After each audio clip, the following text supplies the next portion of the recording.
So the national health system this is taken from the HealthCare ITM. So Dr. Yap basically represents this category, acute care, and then all the other speakers are from the 189 community care. Tonight we don't have any representative from the polyclinic and so on and so forth, right? And then within national health, university health system, there are many facilities, and we hope Dr. Yap will give us a feel of what is the L&D landscape within this sector. Over to you, Dr. Yap. All right, thank you. One thing I realized about you guys is you speak with loud, booming voices like FT and Chris. It's your trading voice. Okay, in a sense, I'm not quite from a healthcare provider. I'm actually your competition because my main work is in the School of Public Health. I'm a teacher, and we teach a lot of master students and undergrads and so on. So, and we're actually in the same market. And in terms of what's been happening recently under skills future and so on, our markets are beginning to merge, and I'll explain why in a little while. Maybe the opportunities for you, but maybe we're going to eat into your space also. Anyway, so healthcare in Singapore is very large. It's the gorillas in the room are basically the public sector, right? So it used to be like in the okay. Let me go back a bit further back in time. Once upon a time, the public sector were government hospitals and institutions, which means they were budget-based, tax-funded, and so on. And it wasn't a bad idea. They realized that if a hospital's drains were clogged, who fixes it? Public Works Department. So there's no incentive to keep the drains clear. They just keep dirtying it. PWD keeps coming in. So which is why we restructured our hospitals, right? Where the hospitals are responsible for their own P&L, and whatever cost, no other government departments will do for them. So they better know what they're doing. And so that was the first phase restructuring. Then after a while, we restructured. Got really happy doing it. They got 22 different restructured institutions, and they were fighting to fight each other. They had separate boards, separate CEOs, separate directors, and so on. Then, year 2000, Minister then Lim Hng Kiang said, actually, not. You are videotaping this, Yeah. Okay. So I just behave yourself. No, I have to behave myself. So basically, the idea there was that they will form two groups: National Healthcare Group and Sing Health. And the idea behind that was that within the group, they will collaborate and cooperate, but between the groups, they can still compete, because it's still very much a mantra of the way we do things in Singapore. There must always be competition, open market, and so on. There were a lot of side effects because, as you might guess, it wasn't that fully thought through. Competition between the classes was partly on the service base, but a lot of it went to manpower. So we're competing with each other's doctors. So you find doctors are swinging to and fro and all that. So there are a lot of side effects. Then FT showed a picture of Corbin Wan. He changed the whole equation, where he basically stopped talking about public sector institutions becoming two clusters, but he basically went and said, actually, there's the voluntary welfare organizations in the private sector, which should integrate them vertically as well, right? And okay, there's a history behind this, which I can't tell on video, but in the end, we ended up with 6 clusters of very different sizes and so on, and it got very confused because while the clusters were very clear at the top end, meaning that they were acute hospitals, which are very strong, we are very strong in those areas. But below that, at the community hospitals, and once you get down to the VWOs and so on, it wasn't so clear within 6 areas, right? So I remember one senior manager for one of the elder care services came and telling me, all the classes want to integrate with my regional groups, and they want to talk to their senior manager of those groups. And the senior manager of all those groups, it's just me. So because for the VWOs, they were not working in those areas. So there were a lot of issues with it. More recently, 2 years ago, they reorganized again, and now they are free, right? Now, if you talk about, you will hear the phrase regional health systems a lot, and the problem with RHSs is that the concept isn't very clear still. Ministry of Health tends to talk about RHS as the HQ, where they do the funding. At the same time, the public sector, depending on which RHS, some of them see the RHS as only the public sector, and everybody else is partnered but outside. Right? So one way you look at the org charts, you have things like community engagement teams, right? Or VW. Basically, they engage with the VW providers. The fact that you engage with them means they're outside. Otherwise, you don't have to engage with them, right? So that was a different idea. Right? And then there's a layer below that when you look at social care and so on. So we will go up and down and Conway gets very confused. Right? But because the RHSs now, they have consolidated their powers, they created new forms of internal development. NHG had NHG College, right? And then of course the private sector, you see public college and all that as well.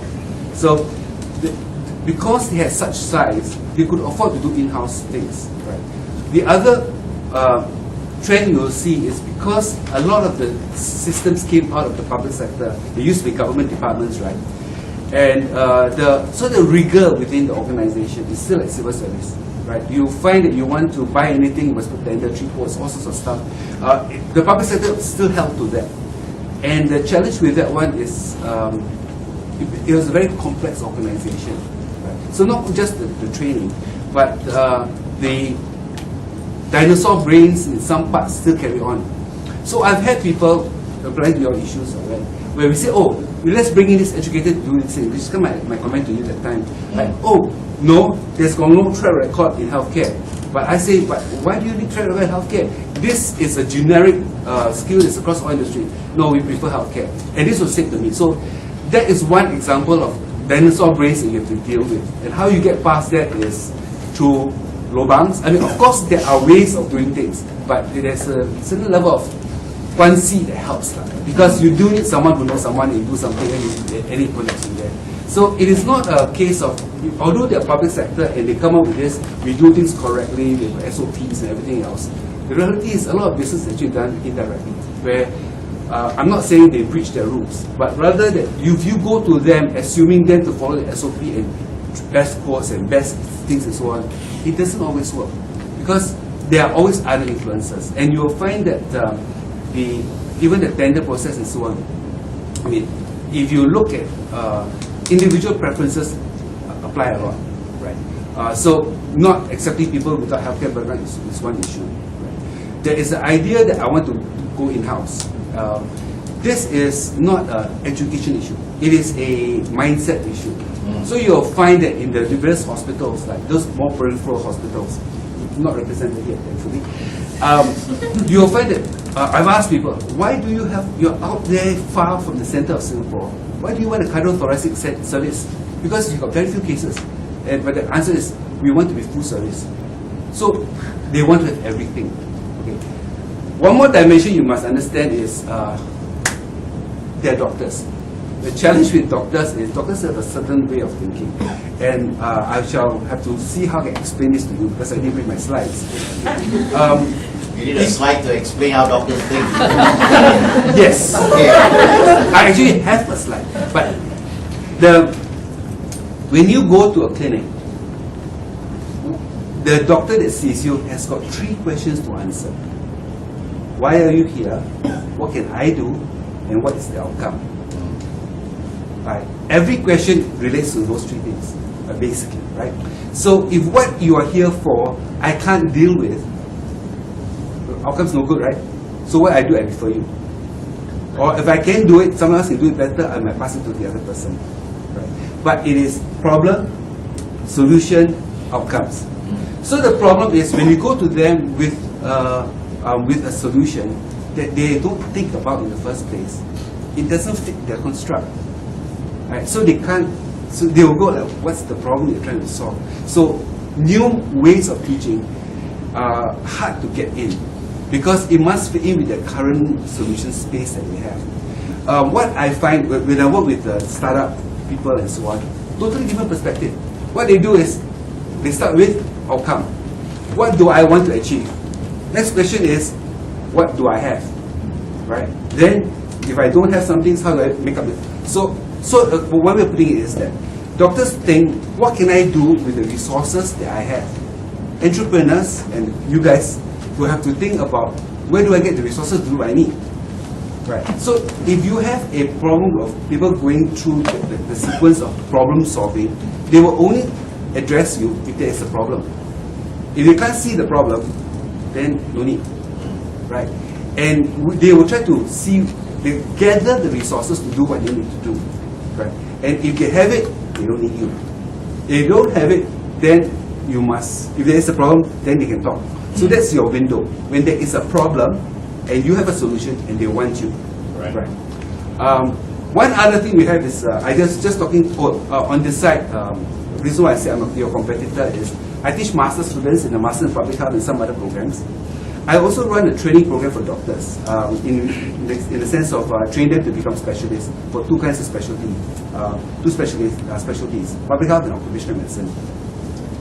And when when we're doing the training, right?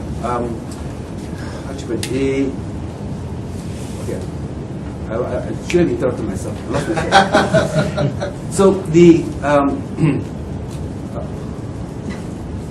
never mind. The training, okay. The training, you were saying you're training doctors. Yeah, so we're training doctors. Right. Now, doctors think in a certain way. Oh, yeah. Okay. And one of the challenges that I have is the doctors think the way the doctors do. They have a position of authority in the organization. They want to call the shots.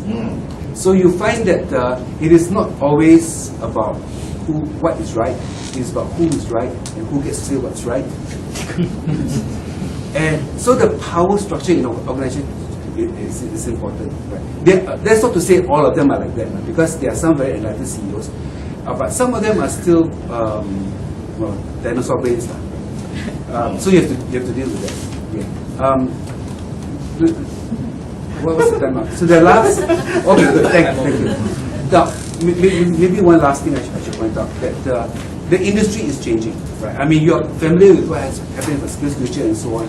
But from the university's perspective, we got a bit of tsunami or something. Right? A whole bomb blew off a couple of years ago. What's happening is MOE is going to withdraw funding for master's level programs across the board. It used to be you have a student who is in the university registered under the whatever rules and so on. Every semester, MOE gives so much money, depending on what kind of student and so on. They are withdrawing all of that. They're giving it to Skills Future, and they say Skills Future, you keep the money and you subsidize like skills development fund like that for the training. And they told the universities what we have to do now is we can't sell a master's program. For us to be Skills Future funded, we have to break it down into modules. Some modules will be Skills Future subsidizable, some are not. Those which are subsidizable can be stacked. There are rules around how much you can stack and everything else. So you'll find that suddenly a lot of faculties, and where I am, anyways, suddenly they have to go into business, and they can't wrap their brain around this thing about how do we do pricing, how do we sell, and so on. I attended a meeting because I got dragged along by my vice dean. And I asked, at that time we were supposed to have that's 2 years ago. There was a 3-year running time and my school was the last one. So I said, can we start offering earlier so that if you have to eventually offer it anyway, let's offer it earlier. In the meantime, we take the money, right? Because Skills Future, there's a lot of subsidy, right? They looked at me, they said, but why do you want to start early? Because you don't have to until 2020. I said, yes, but if I can start early, I can build up a runway for my marketing, I can get earning, and I keep the money in the bank, right? Two things happen. One is, they looked at me and my vice told me, there's a whole business angle to this, and every time I talk to her these days, she'll go, yeah, business. It's not everything is, I'm talking business. And the other thing is my NUS HQ level for doing this. They ask me whether I can help them. Scary. Because NUS is it's a huge monster. But the thing is that now, the modules that we offer, basically we have to offer it like independent operators. It's going to, and now it's stackable. So I'm not sure whether yours will not be stackable to a degree. So that's we still have an advantage. But they're not letting us stack everything anyway, right? But what you can, the non-stacking space, what we teach, you can teach, right? Especially when it comes to the more generic things. So the question is, and I don't know well enough, what are your offerings? If your offerings are in things like strategic planning, business tools, and so on, hard because that's been pretty available anyway. And how can doctors think like a normal person? Does it help? It would help, but you can't get the doctors into the class. Like they don't know what they don't know. So I would say actually that I don't mind engaging with you guys, but to see what you have, even though technically I'm your competitor. But I think there are a lot of things you can teach, right? About simple logical thinking, how you process. Like I said, what I said about the way doctors think, healthcare unfortunately is very directed towards the way doctors think. And the way doctors think is basically, okay, I'll give you an example. The staff are not happy. Staff engagement is poor. So what happens? CEO gets worried, right? Let's do something about it. If the CEO is a doctor, he'll go, I've seen this before. My last organization, my last meeting. What we did with the birthday was we have a family day. It works. Let's do it and see whether it works or not. The problem is, why are the staff unhappy? He doesn't bother to figure out why the staff are unhappy, because staff unhappiness is a disease. In healthcare, we don't try to figure out why a disease happens. Like diabetes, we know how it happens. There's no need to investigate why there's such a thing as diabetes, or what is the biochemical pathway, because we know it already. Doctors won't investigate that very much. I'm making this a bit absurd, but you get the point. So let's say, so organize family day. You organize family day, staff won't sign up. What do? Compulsory. Now the problem is, what's the underlying problem? If the staff disengagement is because they're overworked, they're very tired, they've got no family time, the family day makes it worse, right? But so this is just a bit of an absurd example. It's not real. I'm just making it up to illustrate how the problem solving, the way doctors, they tend to be symptomatic. They go in, they very quick to diagnosis, and they. So if you're going to work that way, you have to understand how they approach problems, how they solve problems, right? Then you can get your way in. And my time's up. Thank you so much. This is Peter, and we'll take over from here. So if you have any questions, put up your hand, introduce yourself, and then you ask the question. Is that okay? So I'm going to start off first. As the moderator, I have the first right. So a couple of things I just want to highlight. Number one, medical doctors are a different breed. That's why we only can invite one. Right? And hopefully this one is a little bit more normal. Secondly, I think Dr. Yap has given two opportunities for us to consider. One is say, hey, doctors think by starting with a problem, the solution, and what's the outcome.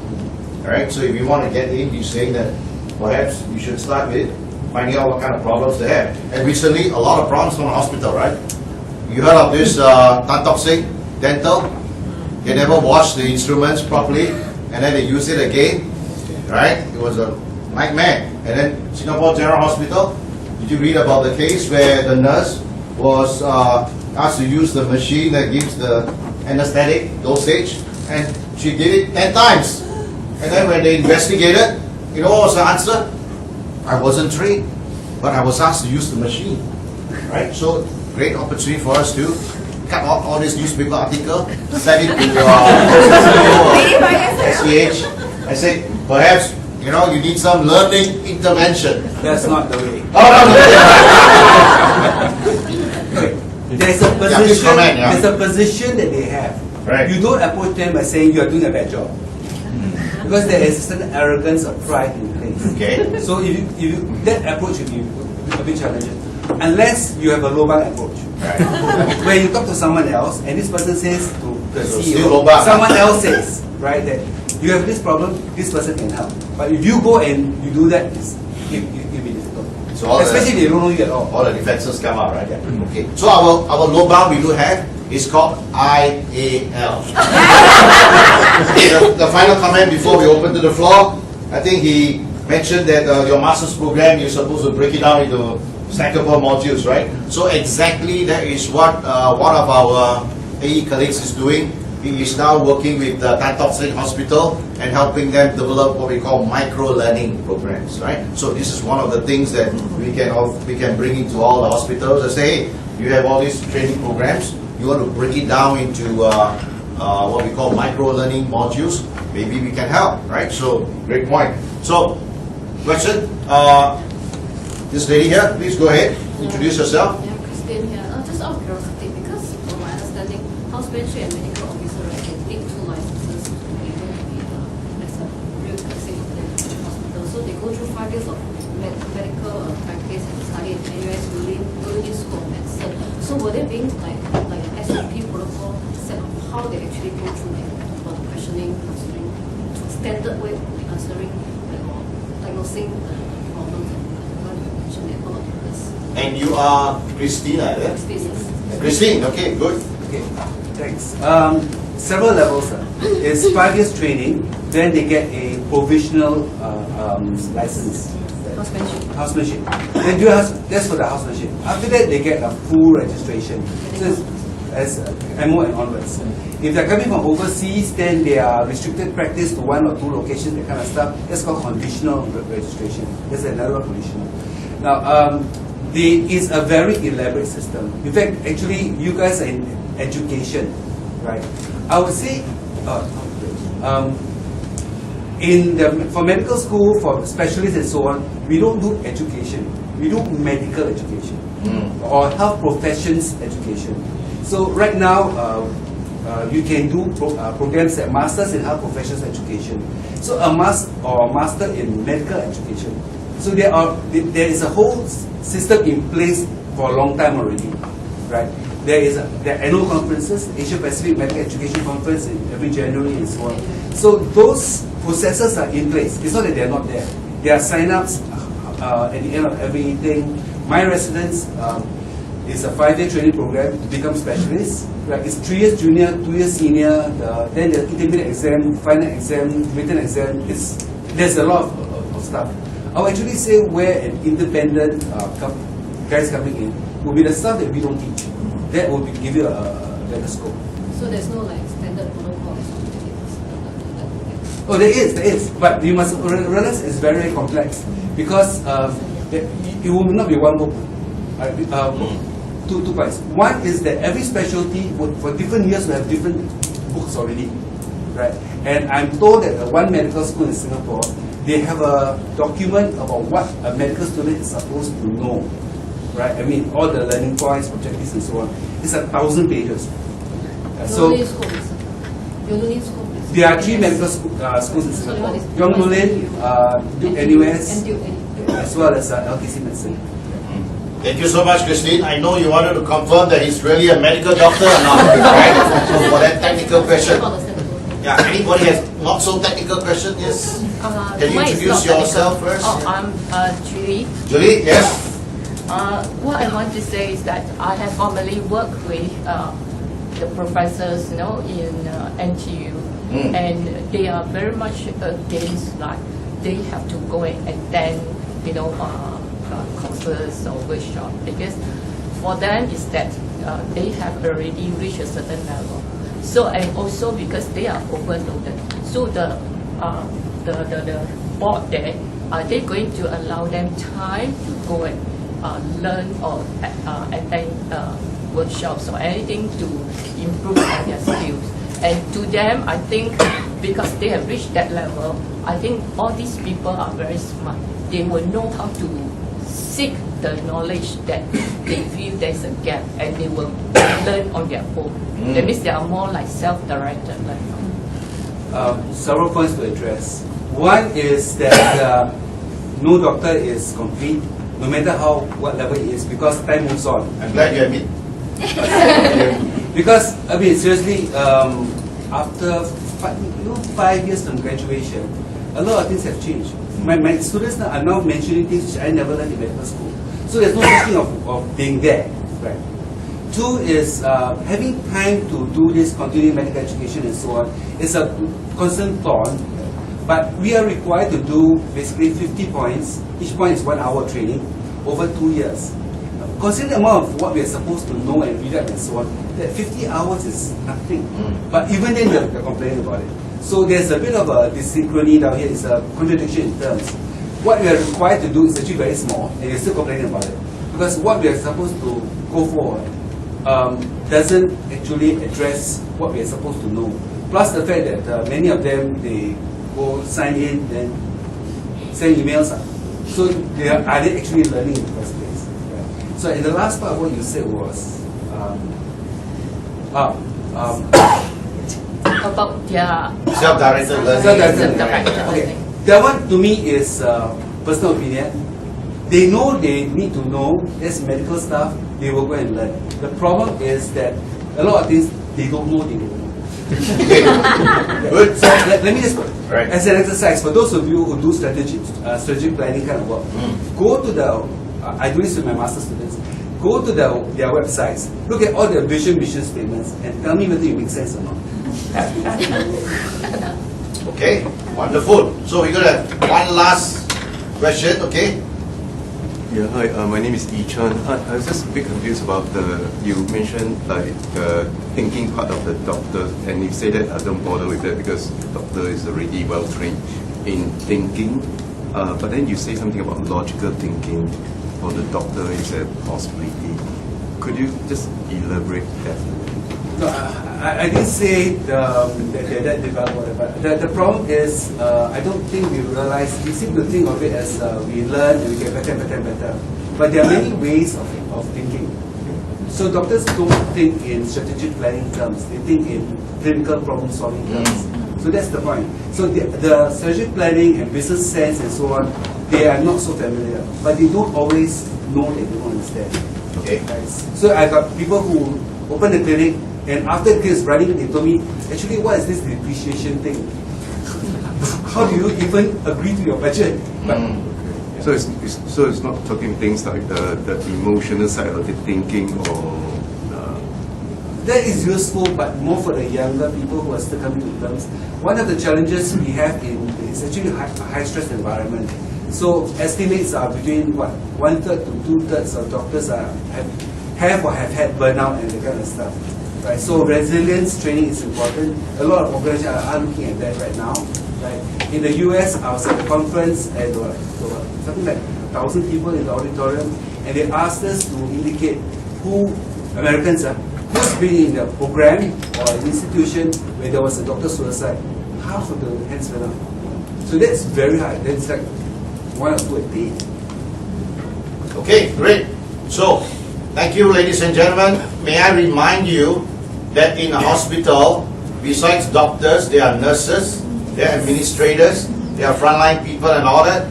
A number of our adult educators are actually, one of them is in Farrer Park Hospital, helping the frontline staff to improve their customer service. So if you find that doctors are difficult to handle, leave them alone, talk to the nurses, find out what the frontline staff need, find out what the administrators need. If you're an IT expert, they do have an IT department, right? Hopefully you can do a better job with the data link, you know, that kind of stuff, all right? So thank you very much. A big